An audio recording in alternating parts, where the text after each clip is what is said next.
Shalom, selamat pagi. Kita akan memulai preibadah kita. Kita angkat pujian kita dari NR 214, Saat Ini Saat Indah.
Dari tempat ini saya menyapa Bapak Ibu Saudara sekalian. Shalom. Sekali lagi shalom. Shalom. Baik, mari kita datang kepada Tuhan. Mari kita siapkan hati kita. Mari kita mulaikan ibadah kita pada saat pagi hari ini. Kita akan nyanyikan pujian layak dipuji disembah.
dari rumah kami sampai di tempat ini.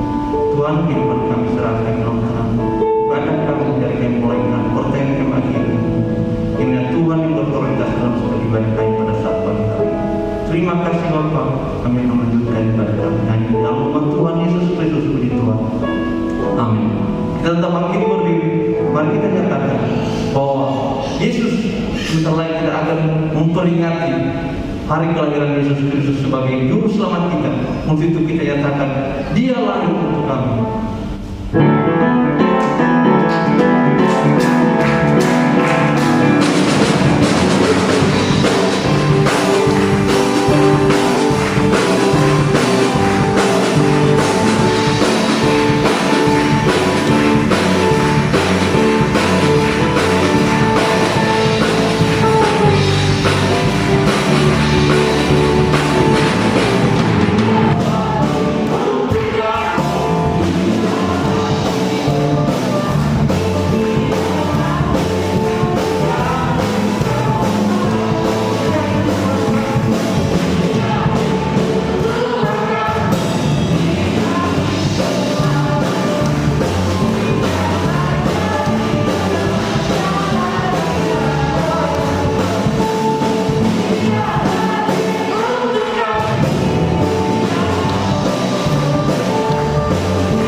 Layangkan mataku ke gunung-gunung, dari manakah akan datang pertolonganku?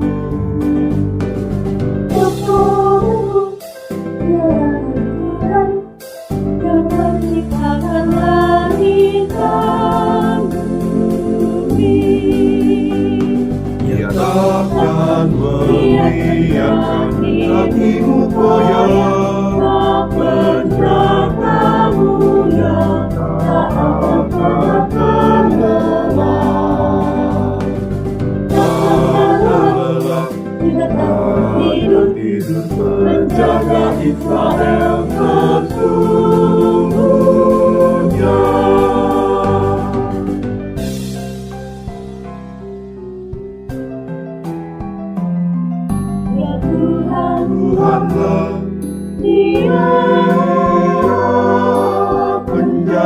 padamu, Oh Tuhan, Tuhanlah menaungi hidupku. Bisa Di tangan kananmu.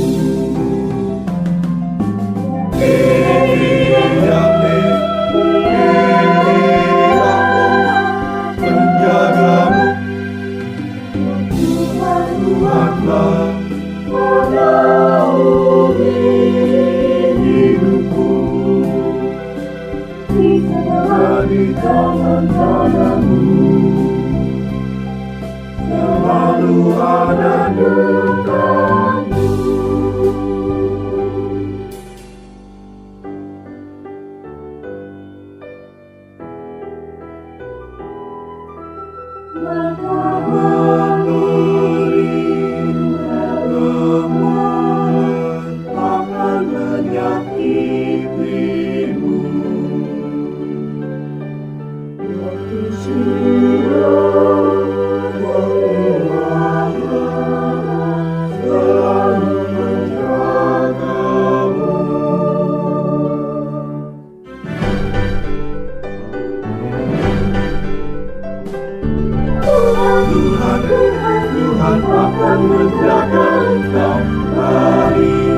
Sebentar kita akan mendengarkan firman Tuhan.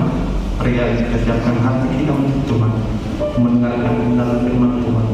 Nyanyikan pujian. Tuhan selalu menolong.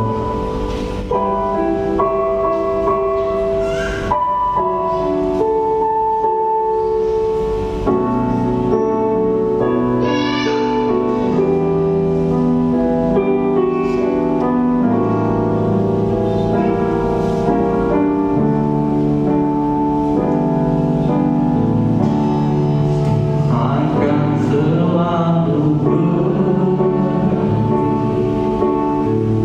kasih Tuhan.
untuk dikerjakan oleh firman Allah.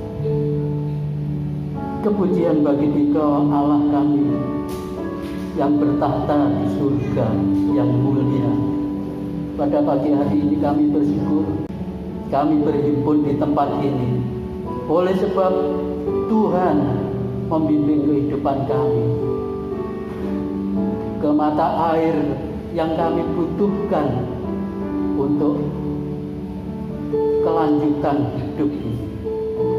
Tuhan, Kau sudah pelihara, menjaga, bahkan Tuhan melindungi kami sampai saat ini.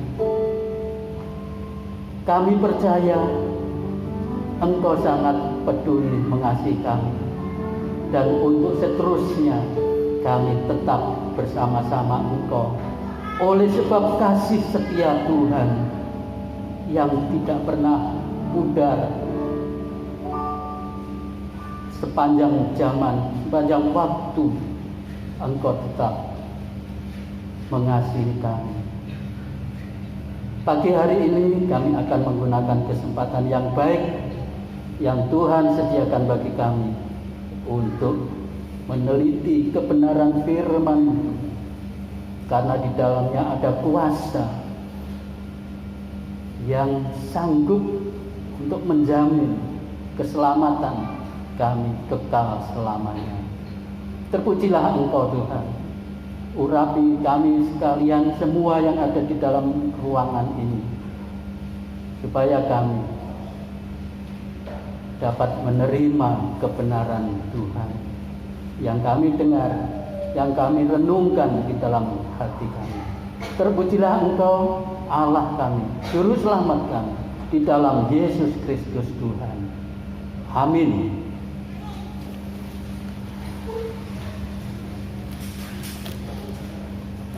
Shalom, selamat pagi.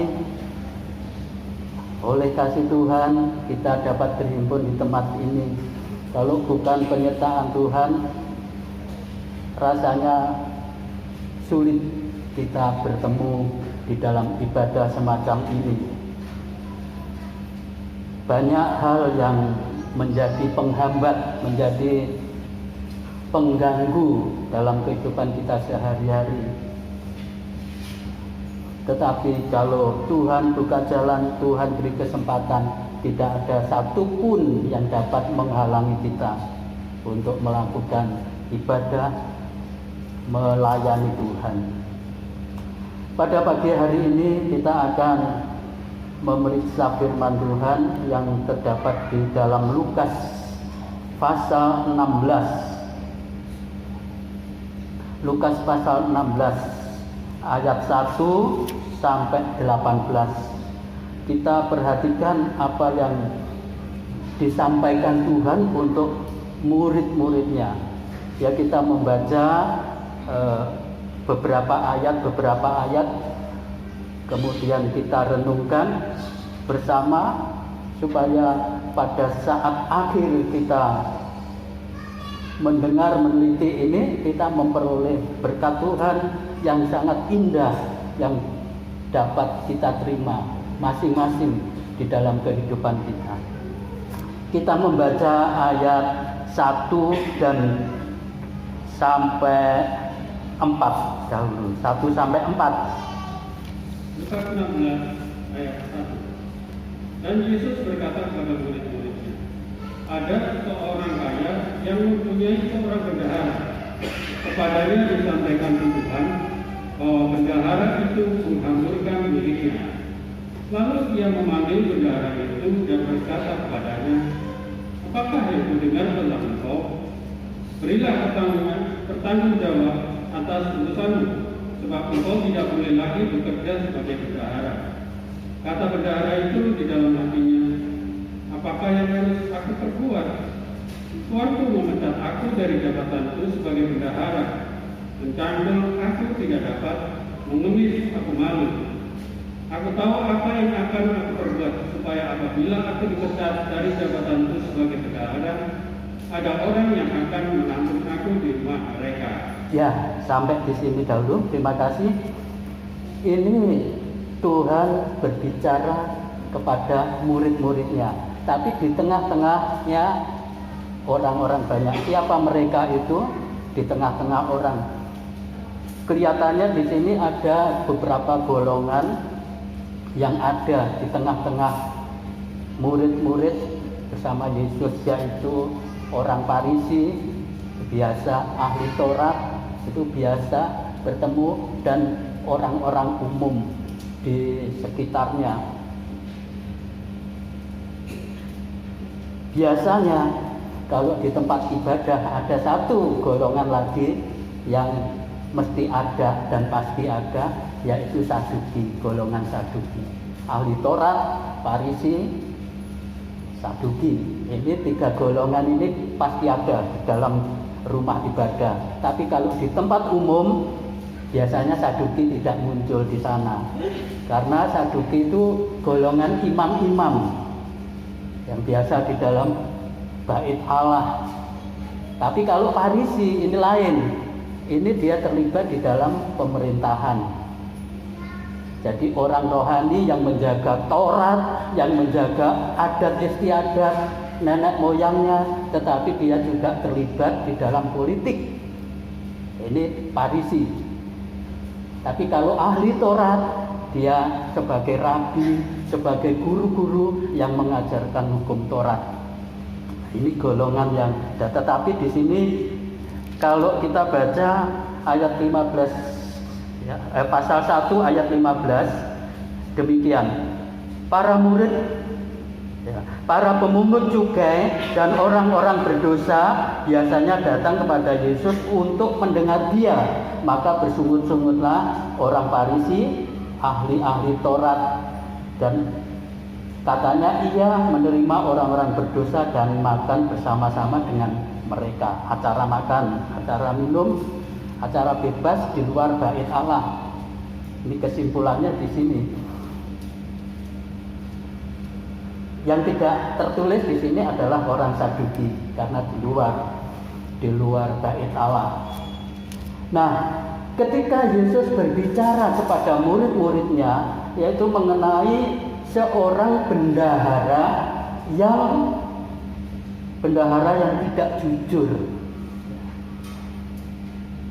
berbicara dengan murid-muridnya. Tentu saja mereka yang tidak diajak bicara mendengar pembicaraan itu. Dikatakan Yesus berkata kepada murid-muridnya. Ini jelas.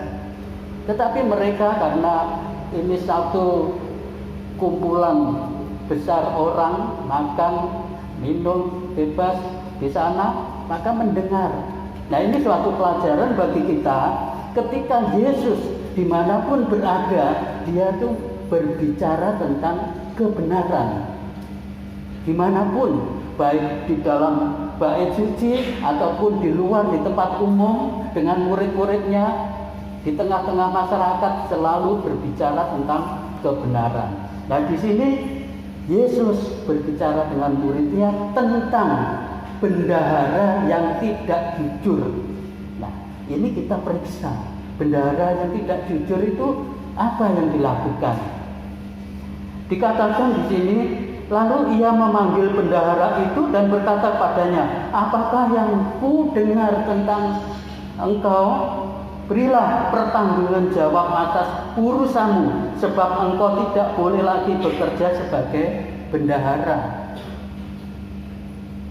Masalah yang dihadapi oleh tuan yang memiliki harta kekayaan yang dipercayakan ke bendahara itu adalah bendahara itu tidak bertanggung jawab dengan kekayaan yang dipercayakan untuk dikelola.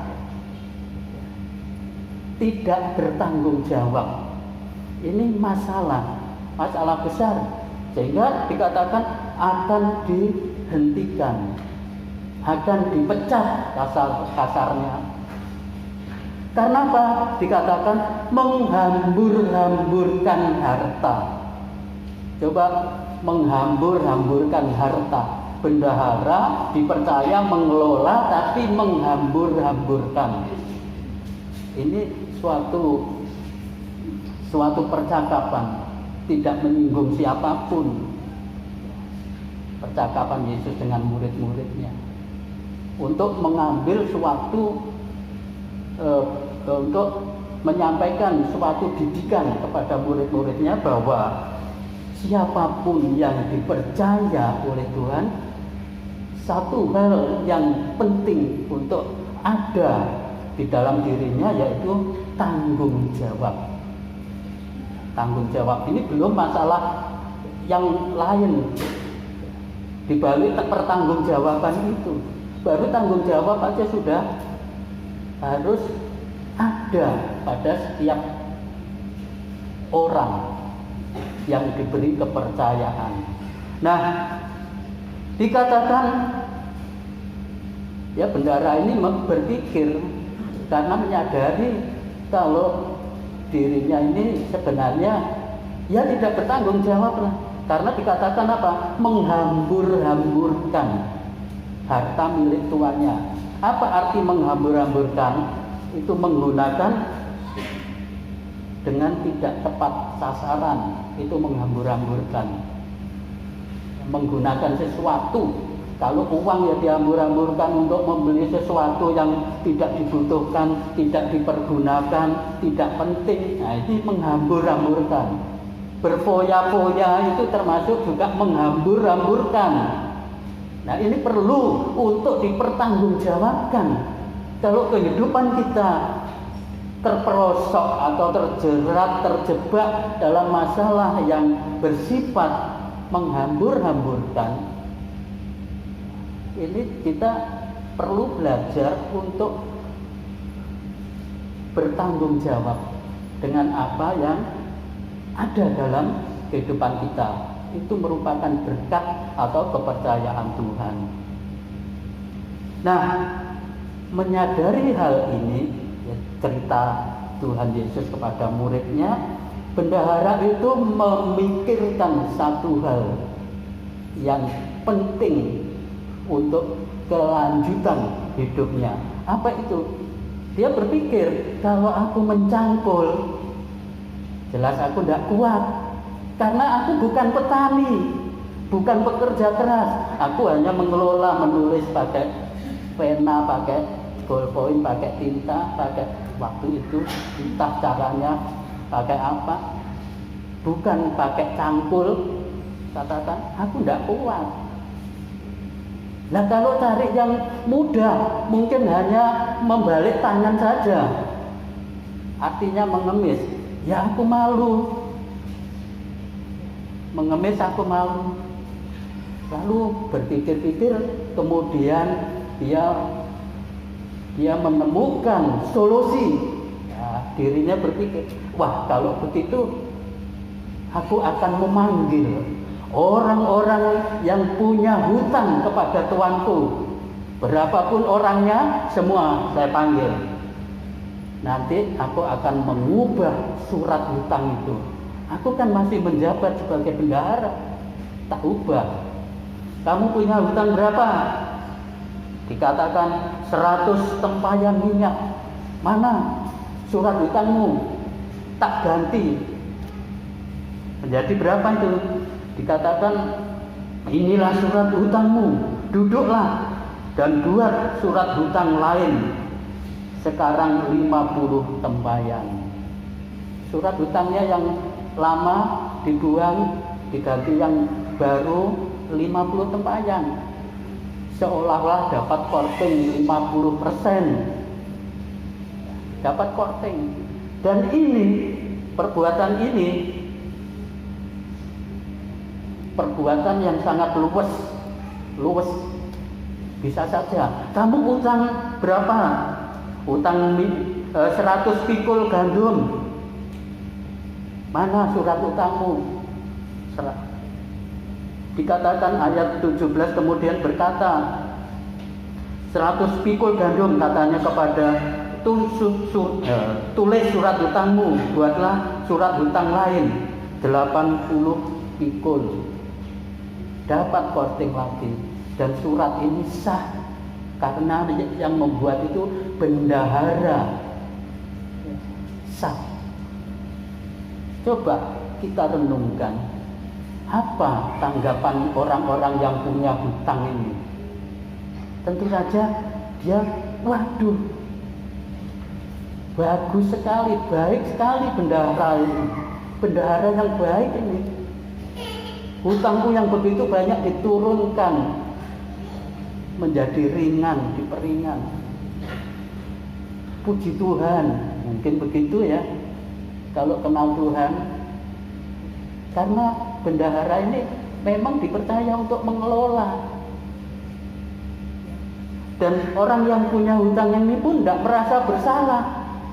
Coba kalau Bapak Ibu beli di toko, kemudian ini berapa harganya? 500.000. Sudah untuk sampean tak kasih 200.000 saja. Penjualnya mengatakan gitu, terus dibeli. Saudara merasa bersalah apa enggak? Enggak bersalah kan? Ya, tidak bersalah. Karena memang ini diturunkan nilai hutangnya oleh yang berwenang untuk menurunkan ini. Siapa itu? Bendahara yang dianggap tidak jujur oleh tuannya. Nah, apa tanggapan tuan itu ketika melihat bendahara ini? Nah, dikatakan demikian. Coba kita baca ayat 8-9. Lalu tuan itu memuji bendahara yang tidak jujur-jujur karena ia telah bertindak dengan cerdik. Sebab anak-anak dunia ini lebih cerdik terhadap sesamanya daripada anak-anak terang. Dan aku berkata kepadamu, ikatlah persahabatan dengan mempergunakan mamon yang tidak jujur, supaya jika mamon itu tidak dapat menolong lagi, kamu diterima di dalam kemah abadi. Nah, ini penjelasan Tuhan Yesus sendiri. Dari cerita yang panjang ini dikatakan, lalu Tuhan ini memuji bendahara yang tidak jujur. Tuhan ini memuji bendahara yang tidak jujur. Memuji apanya? Kecerdikannya. Karena ini kan hal materi. Hal materi. Kecerdikannya untuk menggunakan uang itu untuk mendapatkan yang lebih, yaitu dia dapat diterima. Karena kalau sudah dipecat, lontang-lantung, tidak ada yang menerima, tidak punya pekerjaan. Ini berbicara di dunia ya, berbicara di dunia. Terus kemudian ada yang menerima, karena dulu hutangnya pernah diringankan, kemudian diterima dalam rumahnya dan sebagainya. Nah, ini kan kecerdikan dari bendahara. Memang tidak jujur, tapi cerdik. Sekarang kisah cerita yang disampaikan ini didengar oleh ahli Taurat, oleh orang Farisi. Coba kita perhatikan siapa yang langsung dia merasa, oh itu saya yang dimaksud, menyinggung perasaannya. Apakah ahli Taurat? Apakah orang Farisi? Apakah orang banyak? Ya, kalau kita di sini sebagai jemaat Tuhan mendengar kisah seperti ini yang diceritakan Yesus dengan muridnya ini, mendengar, tentu kita tidak merasa itu bukan saya. Jelas bukan saya itu. Saya bukan orang Farisi. Saya bukan ahli Taurat. Ya kan pasti. Misalnya Yesus jalan-jalan, kita berkumpul di luar sana, gak akan kita merasa, tuh itu menyinggung saya. Tidak. Coba mari kita baca, kita cermati. Siapa yang tersinggung? Siapa yang bermasalah? Siapa yang diuntungkan? Ini penting. Karena kita mendengar firman. Yesus yang berbicara, Yesus yang mengajar. Maka di sana ada sesuatu yang disampaikan kepada kita, walaupun ini cerita Yesus, ini cerita katakanlah seperti sebuah perumpamaan, karena kejadian ini kejadian di luar pada umumnya yang diceritakan tetapi ada sesuatu yang penting untuk dapat menjadi berkat bagi kehidupan kita. Nah, kita membaca ayat 10 dan seterusnya sampai ayat 13. Barang siapa setia dalam perkara-perkara kecil, ia setia juga dalam perkara-perkara besar. Dan barang siapa tidak benar dalam perkara-perkara kecil, ia tidak benar juga dalam perkara-perkara besar. Jadi, jikalau kamu tidak setia dalam hal mamon yang tidak jujur, siapakah yang akan mempercayakan kepadamu harta yang sesungguhnya? Dan jikalau kamu tidak setia dalam harta orang lain, siapakah yang akan menyerahkan hartamu sendiri kepadamu? Seorang hamba tidak dapat mengabdi kepada dua tuan, karena jika demikian, ia akan membenci yang seorang dan mengasihi yang lain, atau ia akan setia kepada yang seorang dan tidak mengindahkan yang lain. Kamu tidak dapat mengabdi kepada Allah dan kepada Mammon. Ya, ini masih kelanjutan dari kisah yang disampaikan Yesus, kemudian diulas kembali, dijelaskan. Ternyata di sini kita diperhadapkan dengan Mammon dan Allah. Dikatakan siapapun manusia, orang dimanapun tidak bisa mengabdi kepada dua tuan. Tidak bisa mengabdi pada dua tuan. Ini pesan Yesus. Tidak bisa mengabdi kepada Mammon atau kepada Allah. Tidak akan bisa. Kalau mengabdi kepada Mammon, kemudian mengabdi kepada Allah, maka salah satu akan menjadi berat baginya untuk dilakukan. Atau menjadi orang pelin-pelan. Hari ini mengabdi kepada Mammon, ngotot, kemudian hari berikutnya mengabdi kepada Allah, ngotot, karena mungkin ada planning. Ya. Ini kan masih muda, ayo bekerja keras mengumpulkan harta sebanyak-banyaknya. Nanti kalau sudah tua kita berbakti dengan harta yang ada. Itu banyak orang-orang yang mengambil satu langkah demikian, anak-anak muda. Untuk apa kita bekerja? Kita kerja dulu yang keras, nanti kalau sudah mampu baru kita nanti beribadah pada Tuhan. Ada sistem seperti ini. Jadi di planning hidupnya ada, tapi ada yang selang-seling. Ya. Itu tidak bisa kalau istilah mengabdi, menghambakan diri, tidak mungkin. Maka hamba yang dikatakan tidak jujur tadi menjadi cerdik, karena dia mencari apa? Mencari tempat supaya dapat menghambakan diri untuk kelanjutan hidupnya. Dengan apa? Ya dengan tidak jujur, mengenakkan yang lain, mengenakkan para piutang. Siapa sih dia yang punya utang ini?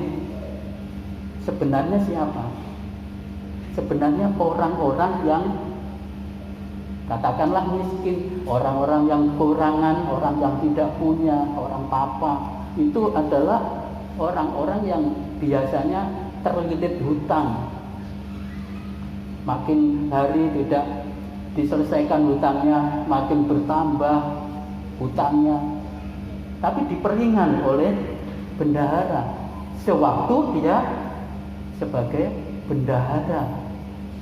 Ya katakanlah, oh dia nggak jujur nih, tapi sudah banyak menolong. Kita perhatikan apa pesan yang disampaikan Yesus ini. Karena kita di dunia ini, saya katakan, untuk mencari orang jujur yang betul-betul murni, itu tidak mudah. Tidak mudah. apalagi terkait dengan masalah keuangan. Karena di sana ada pembulatan, ya. Dibulatkan aja. Ya. Kalau recehan kan tidak ada masalah. Tetapi setia pada yang kecil ini bukan berbicara mengenai recehan uang.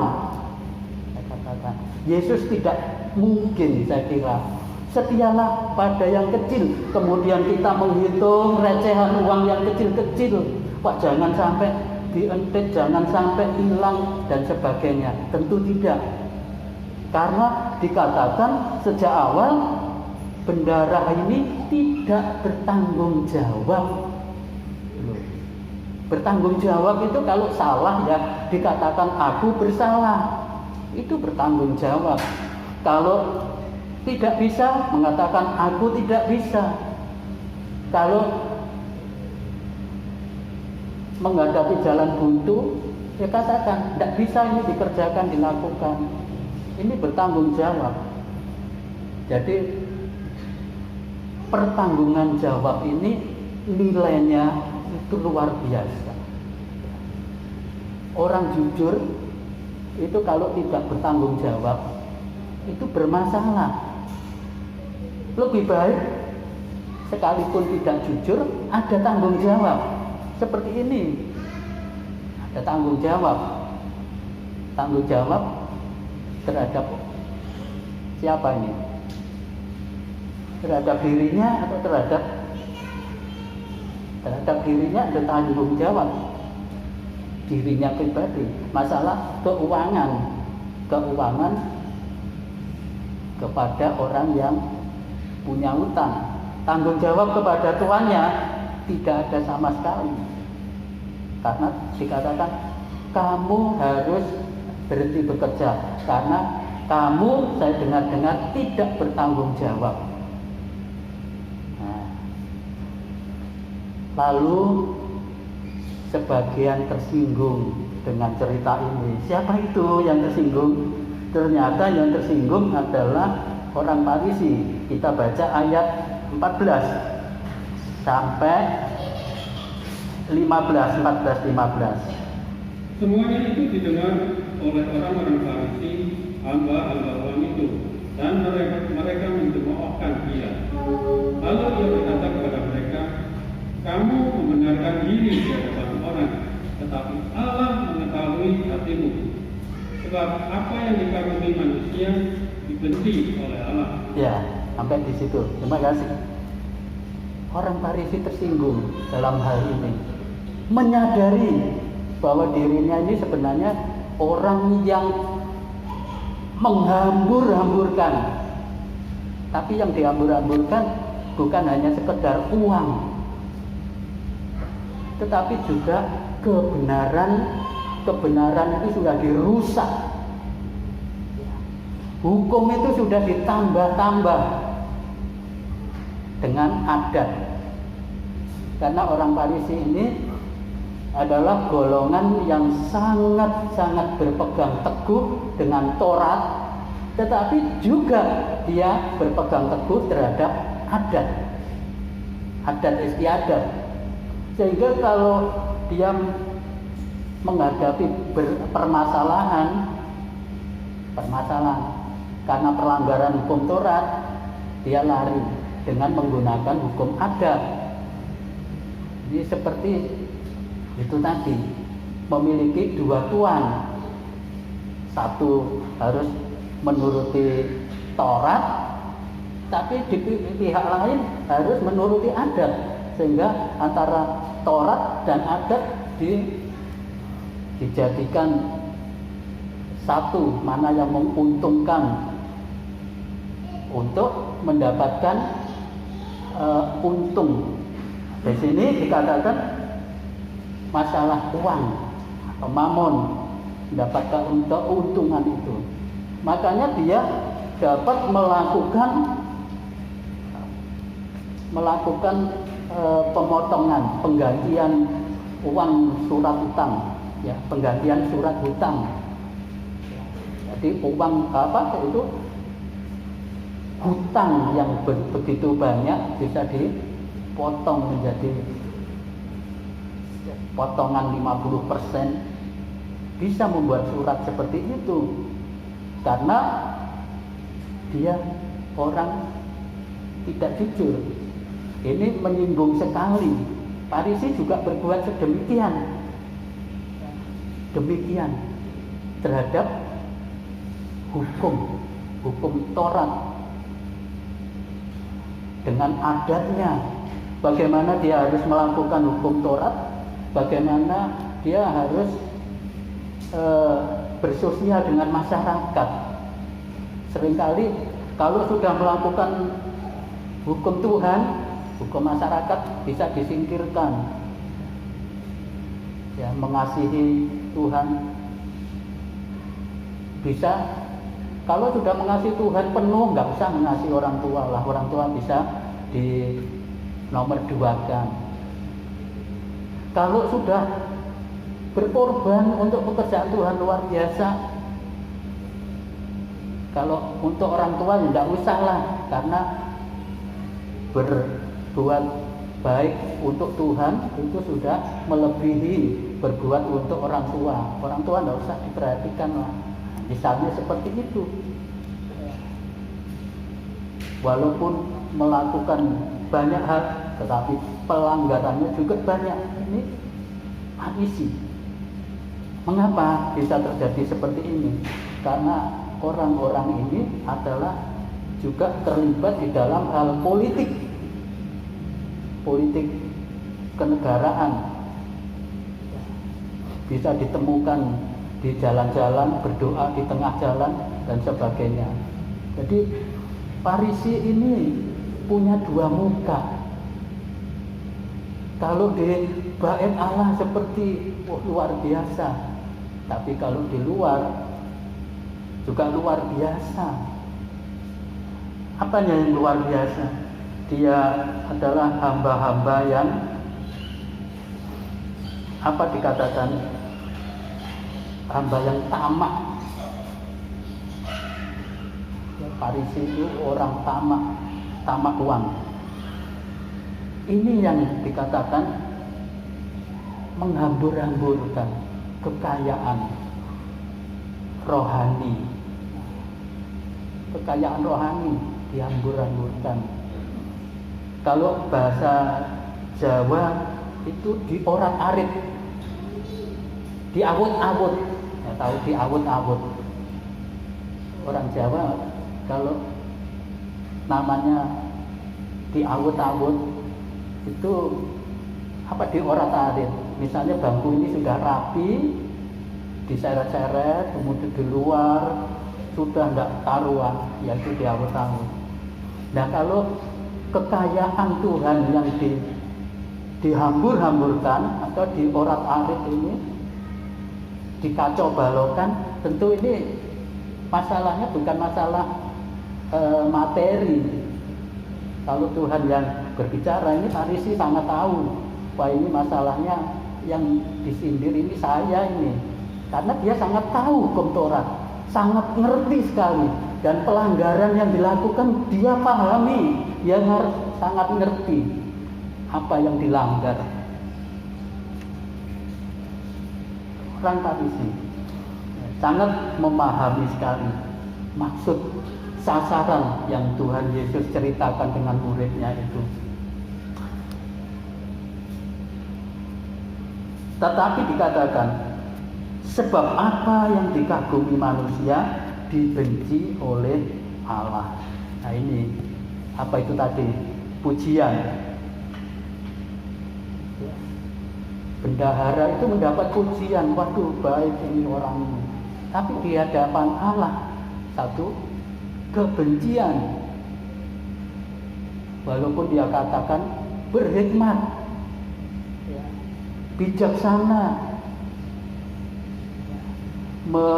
merendah memotong hutang para orang-orang yang punya hutang.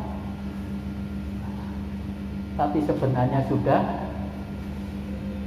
menghambur-hamburkan, mengorat-arit kebenaran. Terus kemudian apa yang ayat 16, 17, apa yang dikatakan di sana? Kita dengar. Hukum Taurat dan kitab para nabi berlaku sampai kepada zaman Yohanes. Dan sejak waktu itu kerajaan Allah diberitakan dan setiap orang menggagahinya, berebut memasukinya. Lebih mudah langit dan bumi lenyap daripada satu titik dari hukum Taurat batal. Ya, ternyata ini sasaran Yesus berbicara kepada murid-muridnya tidak lain adalah tentang hukum Taurat. Nah, dikatakan ayat 16, hukum Taurat dan kitab para nabi berlaku sampai pada zaman Yohanes. Dan sejak waktu itu kerajaan Allah diberitakan. Sesudah Yohanes tentu bukan hukum Taurat lagi yang berkuasa. Ini peristiwa pada peralihan ketika hukum Taurat itu dipegang teguh, beralih pada Yesus sebagai juru selamat, anak Allah yang memberi hidup, membawa hukum-hukum, yaitu hukum kasih. Masa peralihan itu masa yang sangat sulit. Dan kalau dikatakan bendahara itu atau orang Farisi yang gagal di dalam melaksanakan tugas tuannya, orang Farisi pun juga gagal melakukan hukum-hukum itu dengan sempurna, maka pada zaman peralihan ini merupakan kesempatan karena waktu peralihan ini dikatakan kerajaan surga itu digagahi atau diserbu atau dikejar untuk orang mencapainya, untuk mencapai kerajaan itu. Dikatakan kerajaan Allah diberitakan dan setiap orang menggagahinya, berebut memasukinya. Ini kesempatan setelah tidak dapat melakukan hukum yang benar, hukum yang sempurna, yaitu hukum Taurat itu dengan baik, dengan benar, maka kesempatan beralih, masa peralihan. Nah, kita sekarang ini, saat ini, kita ini berada di mana? Karena ini berbicara Tuhan Yesus, berbicara muridnya, berbicara Farisi. Saya mengambil kesimpulan, ternyata kita ini sebenarnya orang-orang yang punya hutang itu. Karena apa? Kita ini bangsa kafir itu tidak memiliki apa-apa, janji apa-apa di hadapan Tuhan. Kita orang yang tidak diperhitungkan sama sekali. Maka kalau kita hidup di muka bumi ini seperti orang yang punya hutang yang tidak dapat dibayar. Apapun yang kita gunakan untuk membayar tidak ada. Tetapi Yesus menceritakan ini ada bendahara yang tidak jujur, tetapi dia bijak untuk memberi kemudahan bagi orang-orang yang punya utang.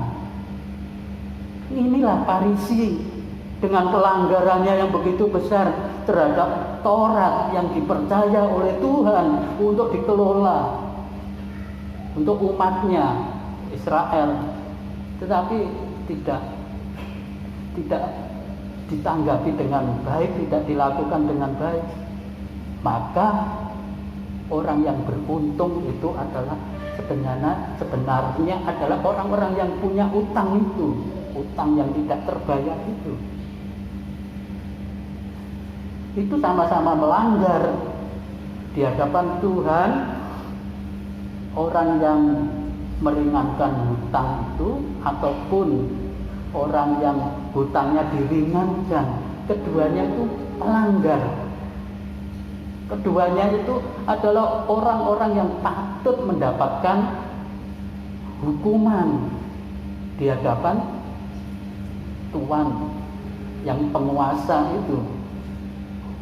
Atau kita patut dihukum, tetapi orang-orang yang memiliki kebenaran di atas dasar Taurat itu pun juga bertanggung jawab, harus mempertanggungjawabkan. Dan ternyata dia tidak bertanggung jawab. Kita orang-orang bangsa yang tidak dikenal, utangnya diringankan, bahkan hutang itu ketika peralihan dari zaman Taurat ke zaman Yesus Kristus, ternyata kita ini orang-orang yang sangat beruntung sekali, karena kita mendapatkan kesempatan untuk hidup di dalam kasih karunia. Kasih karunia, hutangnya sudah dibayar, diringankan, dibayar lagi. Begitu baiknya. Kita menutup acara ibadah saat ini dengan ayat yang terakhir, yaitu ayat 17 dan 18. Lebih mudah langit dan bumi lenyap daripada satu titik dari hukum Taurat batal. Setiap orang yang menceraikan istrinya lalu kawin dengan perempuan lain, ia berbuat zina. Dan barang siapa kawin dengan perempuan yang diceraikan suaminya, ia berbuat zina. Nah, ini masalah yang dihadapi manusia. Setitik pun hukum Taurat itu tidak akan lenyap, tidak akan dibatalkan. Tapi kenyataannya itu sudah dilanggar. Bukan hanya setitik pun yang dikurangi, tapi seluruhnya sudah dilanggar. Karena ayat mengatakan kalau ada 10 hukum kemudian 1 dilanggar, maka sama dengan 10 itu dilanggar semua. Karena hukum ini sempurna. Bahkan dikatakan di sini 1 titik pun tidak akan lenyap, tidak akan dibatalkan. Nah, kalau sudah begini, bagaimana kita bisa hidup sempurna dalam melakukan hukum-hukum ini? Kalau tidak ditolong oleh kekuatan dari yang membuat hukum itu sendiri, nggak mungkin, tidak mungkin. Yang bisa menolong ya kekuasaan yang membuat hukum itu. Siapa itu? Allah sendiri di dalam Yesus Kristus. Maka menutup segala hutang, tanggung jawab yang tidak terlaksana. Tanggung jawab baik bendahara itu yang dikatakan bahwa itu Farisi itu yang merasa sebagai bendahara, dan juga kita yang memiliki hutang. Tanggung jawab itu ada. Tanggung jawab untuk apa? Kalau kita tanggung jawabnya sangat mudah bagi orang yang punya hutang. Kalau dibebaskan, terimalah kebebasan itu. Kan gampang. Kalau utang itu diringankan, terimalah keringanan itu. Tentu ada syarat-syarat yang perlu dipenuhi sebagai orang yang menerima sesuatu berkat. Harusnya kalau diberi, diterima dengan ucapan syukur, dengan penghargaan. Itu sudah bagus. Sekarang pertanyaannya, doaku ini pernah diberi apa?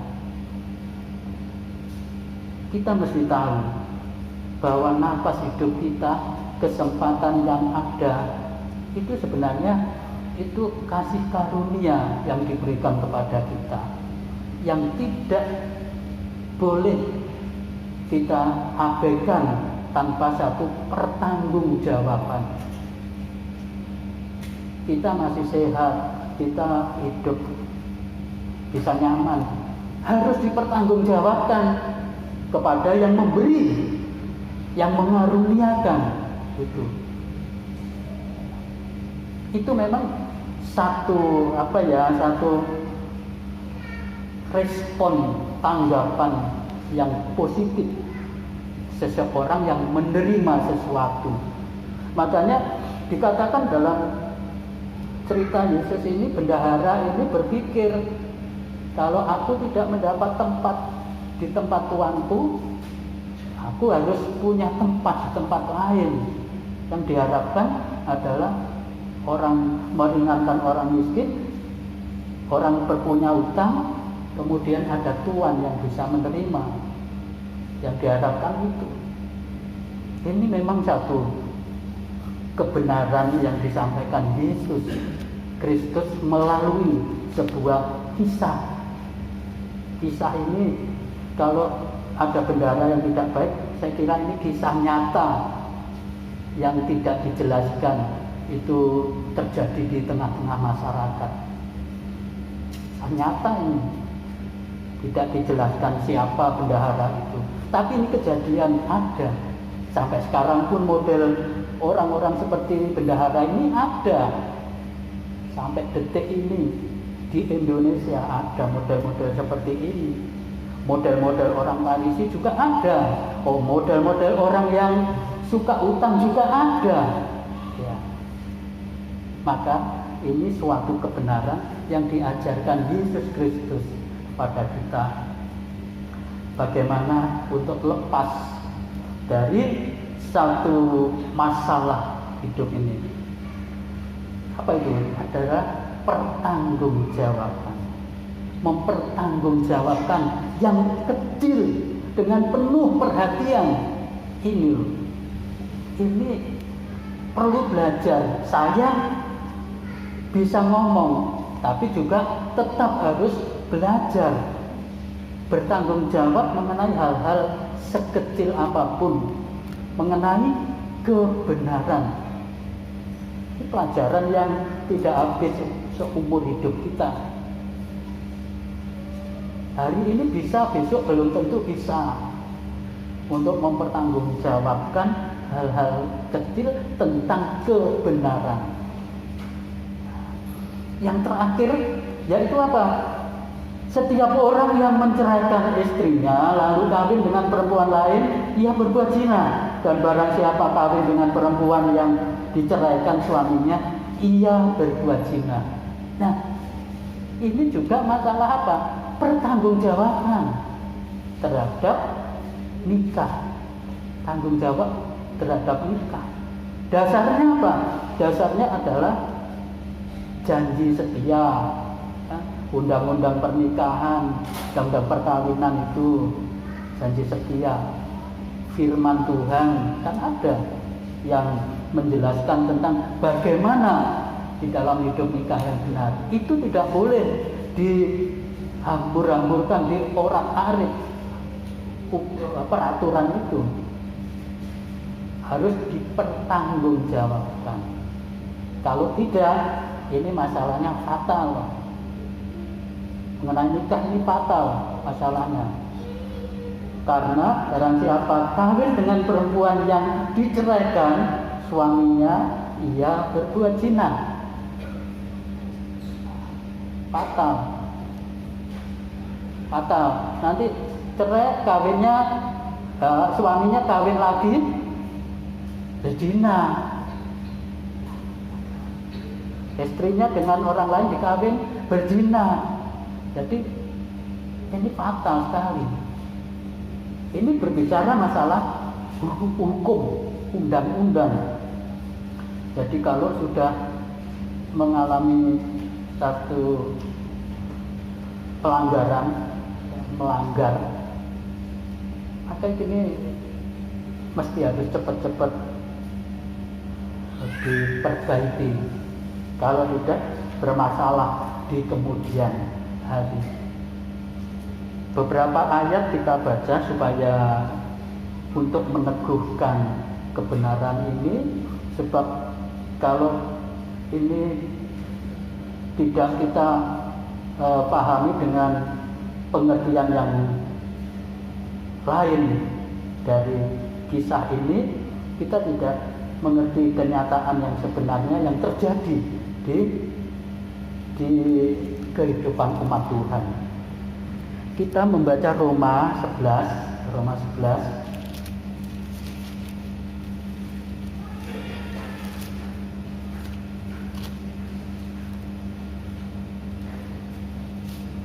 ayat terakhir, beberapa ayat terakhir kita baca. Roma 11 kita membaca mulai ayat 11, 12, kemudian kita meloncat ayat 31 sampai 33. Roma 11 ayat 12. Ayat 12. Sebab jika pelanggaran mereka berarti kekayaan bagi dunia, dan kekurangan mereka kekayaan bagi Roma 11 ayat 11. Maka aku bertanya, adakah mereka tersandung dan harus jatuh? Sekali-kali tidak, tetapi oleh pelanggaran mereka, keselamatan telah sampai kepada bangsa-bangsa lain, supaya membuat mereka cemburu. Sebab jika pelanggaran mereka berarti kekayaan bagi dunia, dan kekurangan mereka kekayaan bagi bangsa-bangsa lain, terlebih-lebih lagi kesempurnaan mereka. Ayat 31. Demikian juga mereka sekarang tidak taat, supaya oleh kemurahan yang telah kamu peroleh, mereka juga akan beroleh kemurahan. Sebab Allah telah mengurung semua orang dalam ketidaktaatan, supaya Ia dapat menunjukkan kemurahannya atas mereka semua. Oh, alangkah dalamnya kekayaan hikmat dan pengetahuan Allah. Sungguh tak terselidiki keputusan-keputusannya, dan sungguh tak terselami jalan-jalannya. Amin. Ini terima kasih. Ini adalah kasih Allah dengan hikmatnya. Karena permasalahan yang tidak terselesaikan, ini hanya Allah yang mampu menyelesaikan. Orang-orang yang seharusnya melakukan, menyimpang dengan baik firman Allah dalam hukum-hukum Taurat tidak beres, tidak beres. Apalagi kita yang tidak dikenal, tidak memiliki janji, tidak beres. Maka keduanya menjadi disatukan, disamaratakan, disamakan untuk memperoleh kasih setia, untuk memperoleh pengampunan, pembaharuan. Dikatakan sebab Allah telah mengurung semua orang dalam ketidaktaatan, supaya Ia dapat menunjukkan kemurahannya kepada mereka. Amin. Kiranya ini bisa dipahami, bisa dimengerti apa sasaran kebenaran di dalam Taurat dan di dalam Yesus Kristus. Karena semua kita ini mesti harus bertanggung jawab. Semua kita harus menghargai kasih setianya dalam hidup kita. Kita lanjutkan dengan menyanyi satu nyanyian nomor 20 dari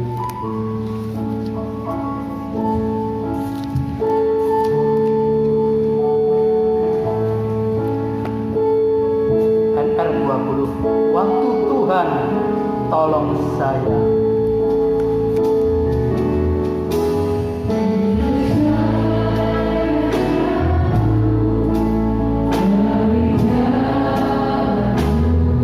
Orang yang terhilang dalam sesat,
Tuhan tolong saya.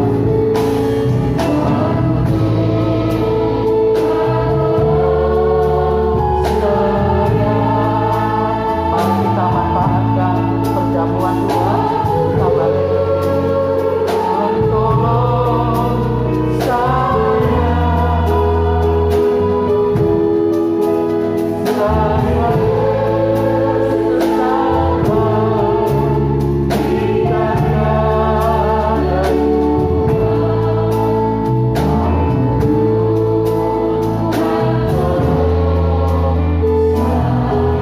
waktu Tuhan tolong saya.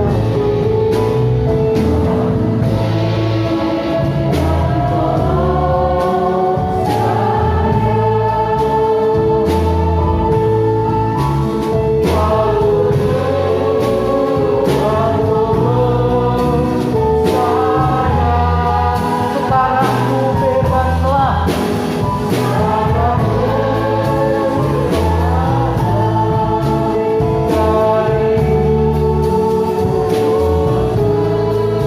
Waktu Tuhan tolong saya. Kita angkat. Waktu Tuhan tolong saya dengan perlahan.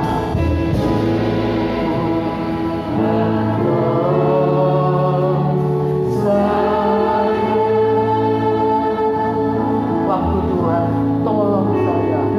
Tuhan tolong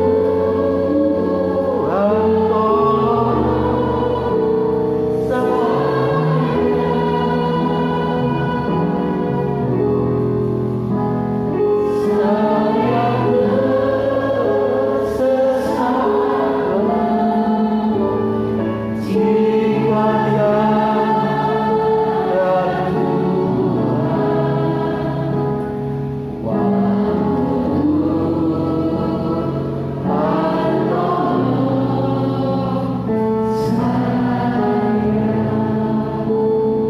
Dia sudah mencurahkan darahnya, tubuhnya hancur di atas kayu salib untuk menyelamatkan hidup kita semua yang mau menerima kasih karunia-Nya.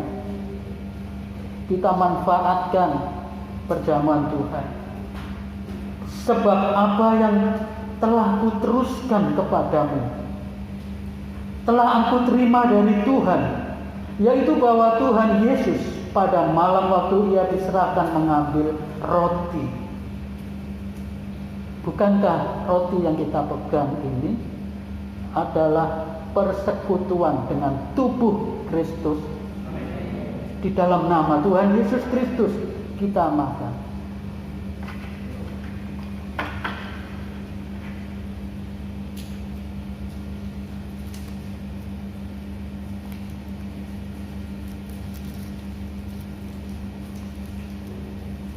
Kita angkat cawan anggur.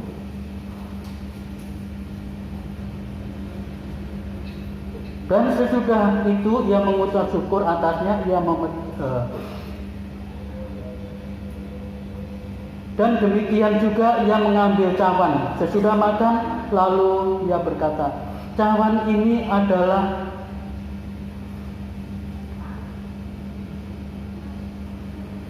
darahku. Perbuatlah ini menjadi peringatan akan aku.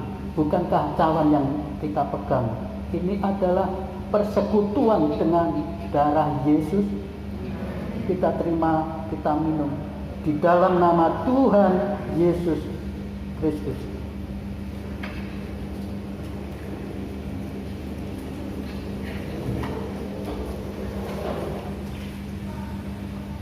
Sebab setiap kali kamu makan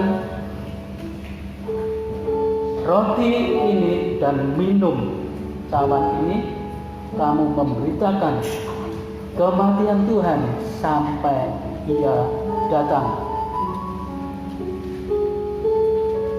Hatiku senanglah sejak ku terima Dia.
Silakan duduk.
Pergi ke pasar, beli sandal, belinya di pasar Blora.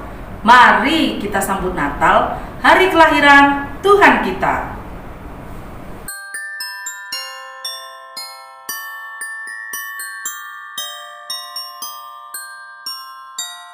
Adik-adik, jangan lupa ya untuk ikut Zoom ibadah Natal kita. Nanti akan ada persembahan pujian dan pantun dari teman-teman kalian. Plastik emas berlapis baja, dibungkus pakai kain kasa. Merry Christmas untuk adik-adik semua. Tetap setia sekolah minggu ya. Dalam acara Natal Sekolah Minggu Surabaya Utara tersebut, kami akan membagikan bingkisan dan hadiah Natal untuk anak-anak sekolah minggu. Bagi sidang jemaat yang tergerak berpartisipasi dalam hal dana, dapat mentransfer ke nomor rekening 3848904 BCA atas nama Sandy Lydia, atau dapat menyerahkan langsung kepada Ibu Sinto. Kami juga memohon bantuan doa kiranya acara ini dapat berjalan dengan baik. Terima kasih. Tuhan Yesus Kristus memberkati.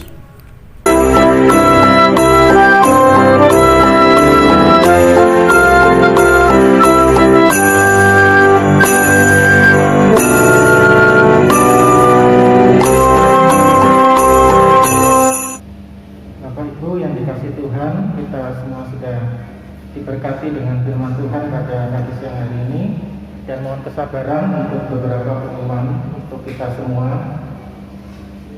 Kami mengucapkan selamat datang dan selamat beribadah kepada Bapak Ibu Saudara yang mungkin baru pertama kali hadir di dalam ibadah bersama dengan kami di Gereja Johor. Tuhan Yesus memberkati. Minggu depan, tanggal 12 Desember 2021, tetap ada ibadah minggu tatap muka di tempat ini di Gereja Johor, dan harap mendaftar pada Saudari Hana Novitasari di nomor WA 0819 3866 8134 dengan tetap memperhatikan protokol kesehatan yang ada.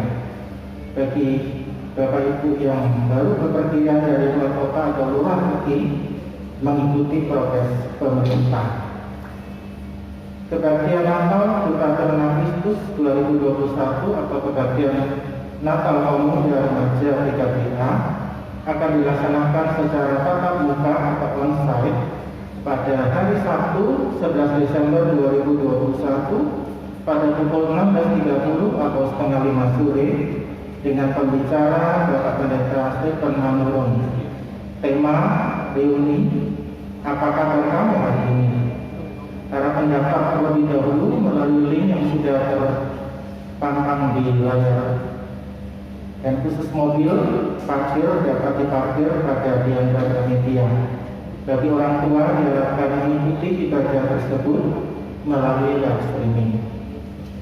Ibadah Natal Komsel GKA Johor akan dilaksanakan secara Zoom meeting pada hari Kamis sore 16 Desember 2021 dimulai pukul 18.00 atau jam 6 sore dengan pembicara Bapak Pendeta Muda Rai Widodo dengan tema Kasih Yesus mempererat persaudaraan 1 Petrus 1 ayat 22. Ibadah ini akan dilaksanakan secara Zoom meeting dan link Zoom meeting akan diumumkan menyusul. Ada satu pengumuman ibadah pemberkatan nikah akan ditentukan dan diberkati dalam pernikahan yang kudus Saudara Dr. Kevin Andrian dan Saudara Dr. Krista Gracila Mulyono. Anak sulung dari Bapak Pendeta Muda Agus Mulyono pada hari Sabtu 18 Desember 2021 pukul 11.00 bertempat di GKI Preguran Bundar, Jalan Preguran Bundar nomor 36 Surabaya. Terakhir, bagi Bapak Ibu Saudara yang tergerak untuk mengambil bagian di dalam pelayanan pengadaan paket Natal bagi 40 orang Ibu Janda Diakonia di KPA, maka persembahan Bapak Ibu dapat berupa uang ditransfer pada BCA atas nama Endang Sri Wardani di nomor rekening 822 088 5152 dengan diberi keterangan untuk paket Natal Diakonia. Persembahan Bapak Ibu Saudara yang berupa barang atau makanan dapat langsung dikirim ke Gereja Lemah Putro pada Saudara Daniel Indra Yonatan atau Saudara Filipus Sepura. Paket Natal rencana akan dibagikan pada 15 Desember 2021 dan atas partisipasi Bapak Ibu Saudara semua kami mengucapkan terima kasih. Tuhan Yesus memberkati. Demikian firman untuk kita semua pada pagi siang hari ini. Tuhan Yesus memberkati. Kita mengakhiri pertemuan ibadah pada siang hari ini.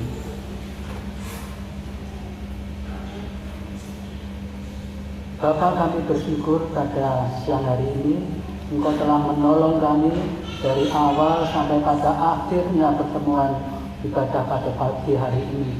Bahkan Engkau sudah memberikan kemampuan, kekuatan kepada kami. Tuhan, apa yang sudah kami dengar, apa yang sudah kami baca pagi hari ini, kiranya tetap akan bekerja di dalam hati kami menjadi satu kekuatan yang mengubah kehidupan kami untuk lebih hari, lebih baik di dalam kami melaksanakan kebenaran firman Tuhan dalam kehidupan kami semua. Kami lebih bertanggung jawab dalam segala hal yang terkait dalam hidup ini di hadapan Tuhan. Pada pagi hari ini Tuhan, kami juga berdoa untuk perpanjangan usia Ibu Oci Ayawela 4 Desember 2021. Tuhan, Engkau yang menambahkan usia setiap kami. Engkau yang memelihara kami, Engkau yang melindungi kami, bahkan Engkau yang menjamin masa depan kehidupan kami. Untuk perpanjangan usia Ibu Oci Ayawela, Tuhan, sebagai ucapan syukur, juga kami mohon Engkau memberkati usaha, Engkau memberkati keluarga yang ada di dalam rumah Ibu Oci Ayawela. Semuanya ada di dalam bimbingan tangan kasih Tuhan. semuanya dijamin tanpa kekurangan, tanpa masalah yang dihadapi. Bahkan kami semua sidang jemaat-Mu yang sudah berhimpun di tempat ini, Engkau berkati pekerjaan, usahanya, sekolahnya, apapun yang dilakukan menjadi kemuliaan bagi Tuhan, mendatangkan sukacita bagi kita semuanya, keluarga. Terima kasih Tuhan, berkat-Mu, berkat Allah Bapa, di dalam kasih Tuhan Yesus Kristus, serta penyertaan-Nya di dalam kuasa Roh Kudus, senantiasa menyertai sidang jemaat sekalian hari ini, besok, dan seterusnya sampai Maranatha Tuhan datang yang kedua kali, bersama-sama kami di dalam kasih Tuhan. Puji Tuhan, amin. Terima kasih, Tuhan berkati kita semua.